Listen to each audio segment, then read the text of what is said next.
Hi, this is Sam from Greener Side of Sam, and today I'm going over A Country Doctor by Franz Kafka. Now, this one took me a good week to mull over and try and figure out what this story was trying to say. Now, I feel like there's going to be a part 2 or 3 to this as well, because the more I analyze it, the more elements I'm finding. And so, just know that if I do a second part, that's why. Okay, so let's get started on this analysis. A Country Doctor by Franz Kafka is probably the most difficult of Kafka's short stories I've read. The surreal, dreamlike setting seemed to create this wall for me where at face value it's a story where a doctor cannot save who he wants to on time, and so he's knocked off of his pedestal and is stripped naked, becoming vulnerable, and is reduced to everyone else. It's an easy connection to make where we put so much faith in people because of their profession and status, and we forget that they're human and cannot save everyone.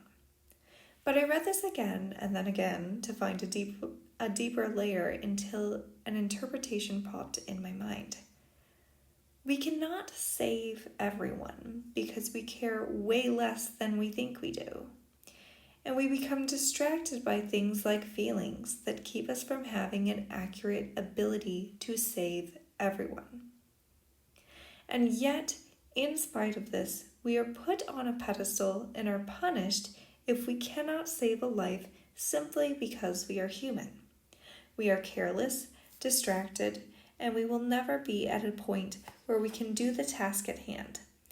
And this can cause even more suffering.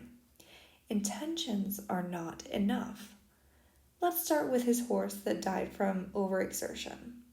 He urgently needed to see a patient, and yet it seemed that he did not even take care of his own horse. Now, I assumed he didn't take care of his horse. And this creates another distraction where the groom appears and offers his horses.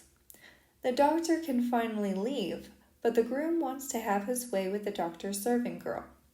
The doctor is distressed and wants to save the servant girl, but time has already passed by, and later I read, I had to forsake Rosa this time, that beautiful girl who's lived in my house for years, almost unnoticed by me.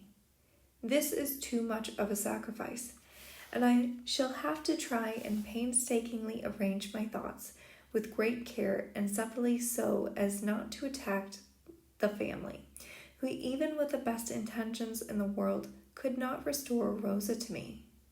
So not only did he seem careless of his horse, the doctor also seemed to be distracted by Rosa, not because he actually wanted to save her, because it's the right thing to do, but because he wanted to save her for himself.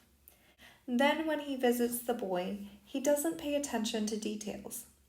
And upon realizing his shortcomings because of lack of awareness, he is stripped of his clothes, being told he is a doctor, just a doctor, and he is removed from his pedestal.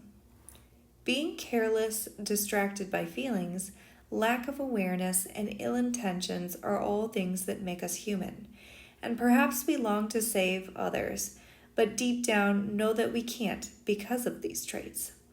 The message I got from this was that as humans, we must take care of ourselves first, our needs, and our darkest traits, in order to really help people, because these traits serve as a barrier. And even then, it is still not enough. But we still do it anyway. Like when humans put other humans on a pedestal, simply because of the title. It seems to be an endless cycle. Will we help care for the doctor so that the doctor can care for us?